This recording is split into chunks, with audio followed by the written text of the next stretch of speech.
આજે આપણે બનાવીશું ખાંડવી। આની અંદર મેં 1 વાટકી ચણાનો લોટ અને 2 વાટકી છાશ લીધી છે અને 1 વાટકી દહીં લીધું છે। એ બધું મિક્સ કરી અને આ ધીમા તાપે ગરમ કરવા મૂકી દીધું છે। અને જો આવી રીતે સરસ મજાનું ટેક્સચર આવી ગયું છે। હવે આપણે એને આ થાળી ઉપર આ રીતે પાથરી દેવાનું છે। મેં આ 3 થાળી ઉપર એને પાથર્યું છે અને પછી હવે આપણે એના આ રીતે રોલ વાળીશું। જો રોલ પણ કેવા સરસ મજાના વળે છે। સરસ ધીમે ધીમે વાળવાના, એટલે સરસ મજાના ખાંડવીના રોલ વળશે। અને જરી એવું લાગે ત્રાસું થયું તો સહેજ સરખું કરી લેવાનું। આ રીતે પછી આપણે ડીશમાં ગોઠવતા જઈશું।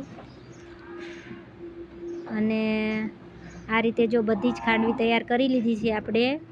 હવે આપણે એનો વઘાર કરીશું। વઘારમાં તલ, રાઈ, જીરું, લીલા મરચાં, હિંગ, હળદર અને થોડુંક મીઠું નાખશું, કેમ કે ખાલી એમનામ વઘાર કરશું તો આપણને વઘાર મોળો લાગશે અને ટેસ્ટ બરાબર આવશે નહીં। અને પછી આ રીતે આપણે એમાંથી વઘાર લઈ અને આ ખાંડવી ઉપર આ રીતે એને સરસ રીતે રેડી દઈશું। જો કેવી રીતે સરસ વઘાર આપણે એની પર સર્વ કરી રહ્યા છીએ।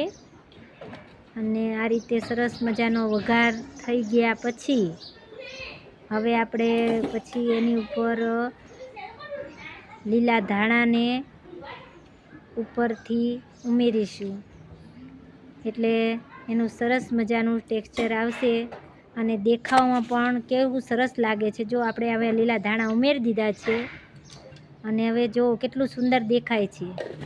અને એનો લાસ્ટ લુક આ રીતનો છે આપણે સરસ મજાનો। તો કેવી